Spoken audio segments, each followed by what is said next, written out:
Welcome to episode, 16? Are we at 16 now? I should probably double check this stuff before I start the show. But yeah, we are on episode 16. Holy cow. So yeah, I've been going for a little bit. This episode is a little late. I did have some stuff going on that I could not avoid last couple of days. So unfortunately, it's a day late, but that did at least let me get to one more news story that I wouldn't have gotten to otherwise. So, and actually, it kind of led to my topic too, because I saw a couple of articles that articles aren't in the news, but I'll kind of just talk about those articles. That I kind of want to talk about the topic, and the topic would just be the bias when it comes to pretty much everything in media, and obviously games media is certainly no exception to that. But yeah, just kind of console bias and kind of all that. So without that, let's kind of go forward. So what I've been playing still Destiny. Destiny has got its hooks in me again.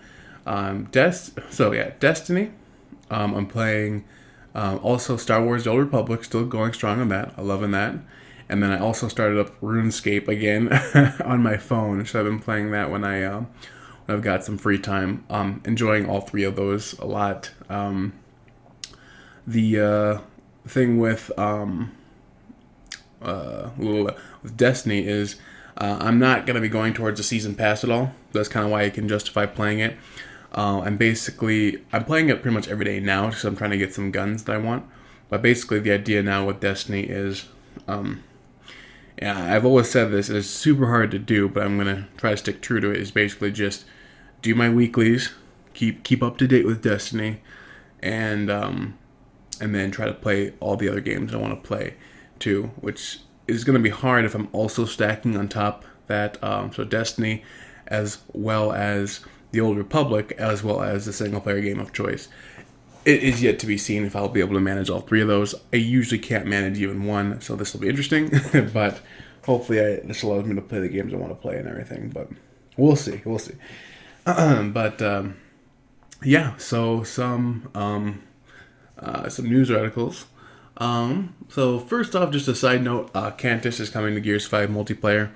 So if you're still in the verses of Gears 5, which I'm not at the moment, I'll definitely hop back in there later on to eventually finish up the game's achievements like I always do. But yeah, Cantus is there in Gears 5.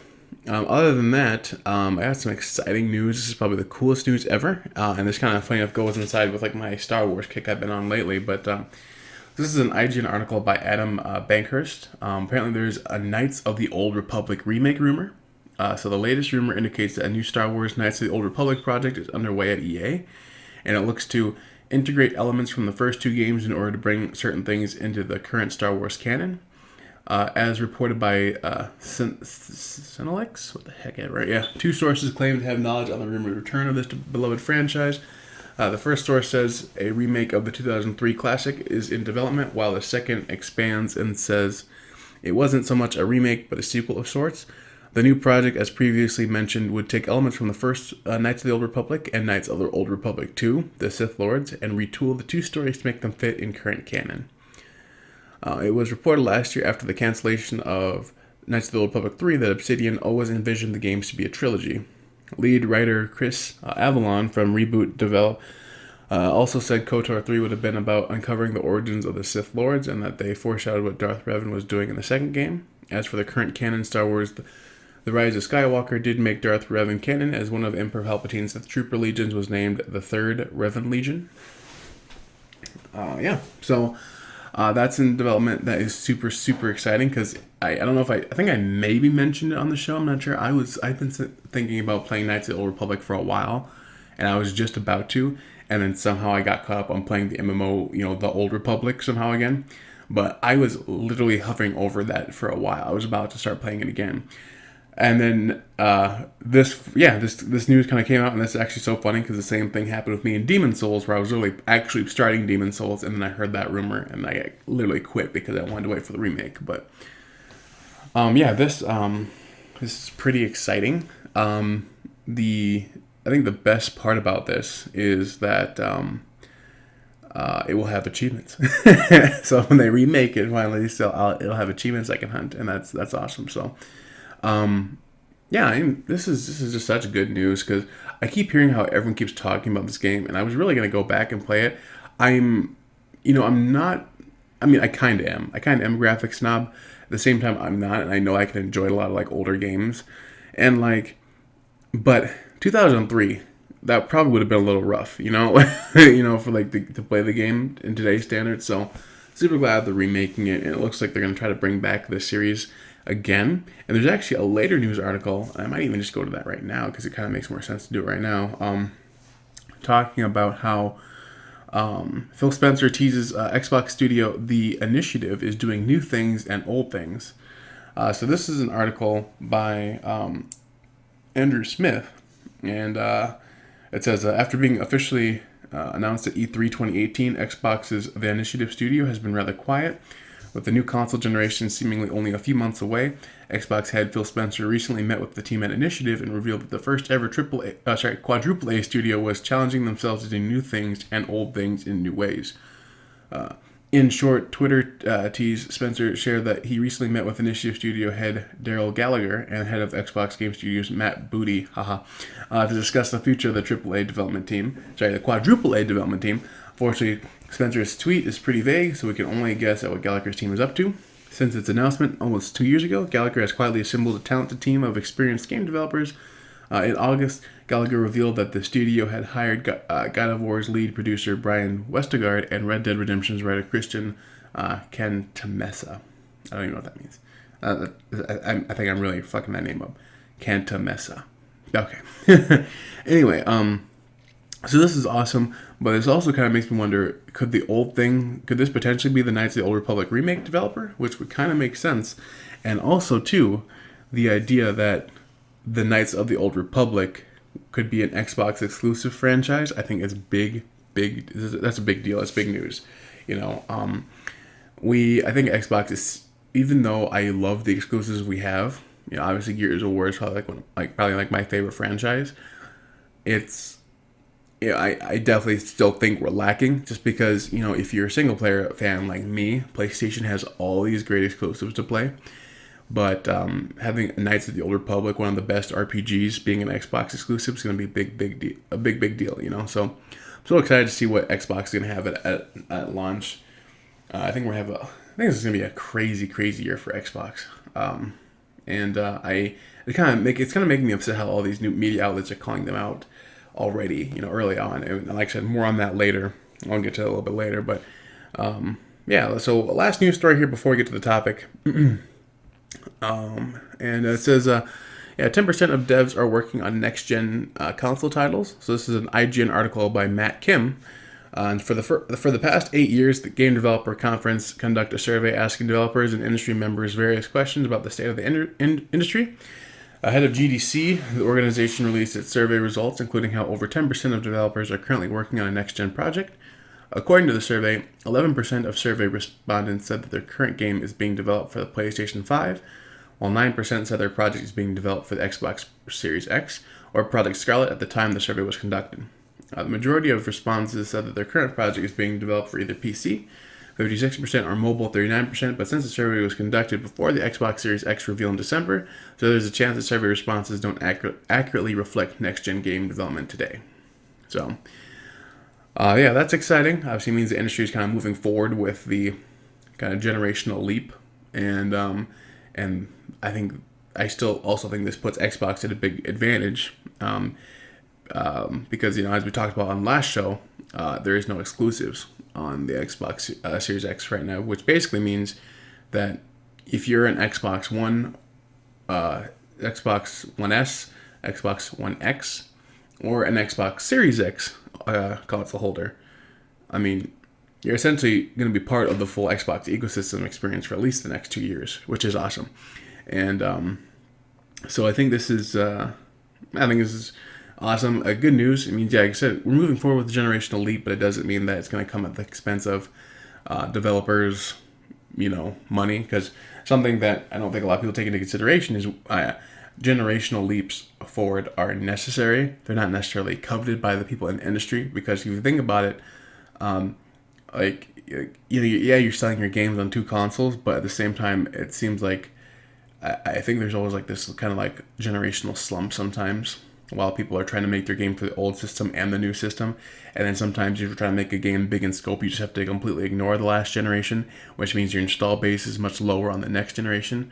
So just, more places to put your game, the better, for sure. So, but anyway, other than that, yeah, let's kind of get to the topic. And the topic, well, actually, before I get to the topic, I kind of just want to kind of actually, no. You know what? I'm going to do the topic first, and then I'll kind of catch up on what I want to talk about with that. So, it kind of has to do with like the podcast and where I eventually maybe want it to go, et cetera, et cetera. So, but yeah, topic of the week is articles about the PS5 and the Xbox Series X. There's been a bunch of those saying, I love the articles from EA and stuff, just saying that the next generation is a big leap forward in console power. That's nice to hear.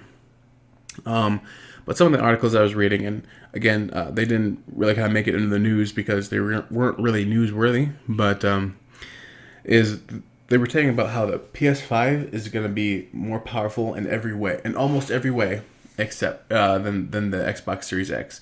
And the really funny thing about that is it says almost every way. This is an actual article, and I can't remember what website it's on. I think it's on some tech website, but I was saying it's more powerful in almost every way. And so this is in response to the leaks that have been happening about the next generation specs, so that basically what I want to talk about is that's actually not true, and that article headline is so misleading, like it's not even fair. So basically what it's saying is if you read the actual article, and if you actually know kind of the leaks that kind of came on, I'm not going to pretend to know I know everything about a lot of the leak specs, because I don't know how a lot of people can, because the specs that leaked basically it's hard to read because it's all custom hardware. Like, so a lot of people, when they say that, oh yeah, I can tell the specs of this console, like I think a lot of people are full of crap, because how could you know if it's all custom? You'd have to have like a benchmark to compare it to.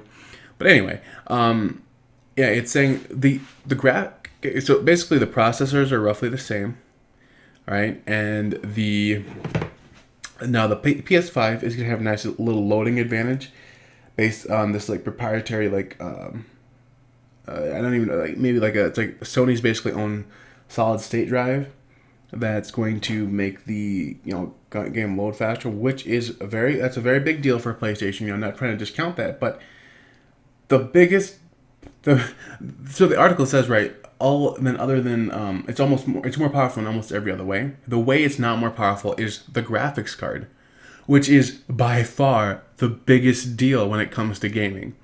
So that being said, it kind of actually it kind of blows my mind a little bit about how the media bias is, and the name of these articles, the headlines of these articles. It's very possible these people don't know better, but like I don't believe that. I think there's such so in the industry, a lot of people talk about like how these different console holders sometimes have like a little bit of a nostalgia bump, or like basically there's like the Nintendo bump, where basically like they can release a turd on a plate, and some people would still love it because they're like, oh man, this is great, it's Nintendo. So basically Nintendo can do no wrong. Followed by that is Sony. Sony definitely has a big bump in the industry, especially when it comes to these game journalists. It seems like every major news outlet has this Sony slant. And then Xbox seems to get almost all the crap because they are like, it seems like they were like one of the newer ones on the block, so like they get all this shit. And of course Stadia is brand new and everybody hates on Stadia. But anyway, it's so nuts how they've turned this kind of into the same thing again, where it's like the last generation was obviously way worse because Microsoft actually did make a mess up, but then these Sony fanboys basically like took it to the 9th degree and made it sound like it was way worse than it actually was. In my opinion, the new Xbox console being essentially Steam would have been perfect. I would have loved that, but I mean, whatever, it doesn't matter now.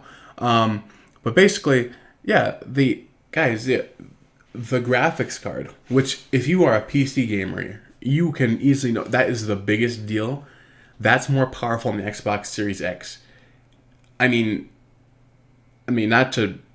I mean, basically to simplify it, game over. Like I don't know how else you look at that. I mean, it'll be great that the PS5 has these awesome load times. That's gonna be amazing. And you know what? The specs in that, I'm sure the games are gonna look great. But guys, the graphics card is better on the Xbox. Like, so if you right now in PC gaming, I mean, this is a basically. I'll tell you how I'll kind of give you like a little bit of an overview on PC gaming here, real quick. So the processor, since it's the same, doesn't really matter. Since it's pretty much the same on both consoles, doesn't really matter. But like,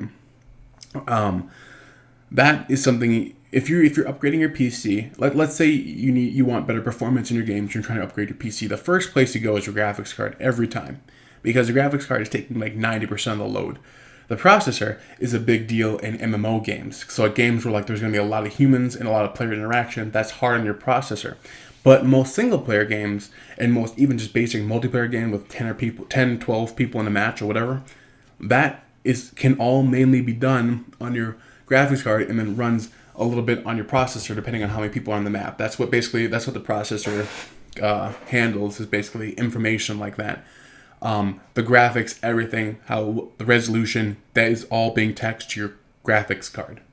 All right. So if you're trying to upgrade your PC, you upgrade the graphics card, you're probably going to get the results you want. If you're playing a game like World of Warcraft, now that's something where you look to the processor, for. And then obviously, if you want faster load times, that's when you look for a solid state drive.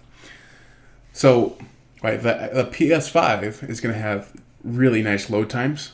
Kind of jealous, not gonna lie. I mean, I think that we're gonna get a solid state drive on the Xbox. So I think that if you're an Xbox fan, if you're worried about long loading times, I don't think you need to worry about long loader times. They are probably going to be faster on the PlayStation 5 because of that technology they seem that they've got with this like basically custom solid state drive, which actually runs better than the solid state drive. It's kind of crazy if you look into some of the articles about that, but yeah, the games are gonna look and run better on the Xbox, and it's so. Again, I know it's so. There's no other way to get around it, and it makes me so angry that these guys have this huge Sony bias. It was so obvious in 2013 when this generation of consoles came out. It was more obvious even like years after, because it just seemed like they just could. Xbox was knocking it out of the park, and Xbox has continued to knock it out of the park lately with the way they've been doing their stuff. So. Game Pass, all that, except it's been going well, and it seems like they don't get the praise they deserve, especially from IGN. I mean, obviously, I love IGN, I love Ryan McCaffrey, he's awesome there, but at the same time, like some of these guys, these objective journalists, I don't know, they're not that objective, but. Anyway, that's basically it for the week. But yeah, the thing I want to talk about is kind of. No one's really brought it up, and but I do want to just kind of let you know, because I know I've got a lot less news stories than like some other podcasts might have, but basically when this is the thing I just want to address. Basically, the question I'm answering that no one asked me is basically like, if I'm going to have more news stories, and eventually the thing is, if I ever get a co-host, yeah, I'm probably going to have more news stories on the podcast.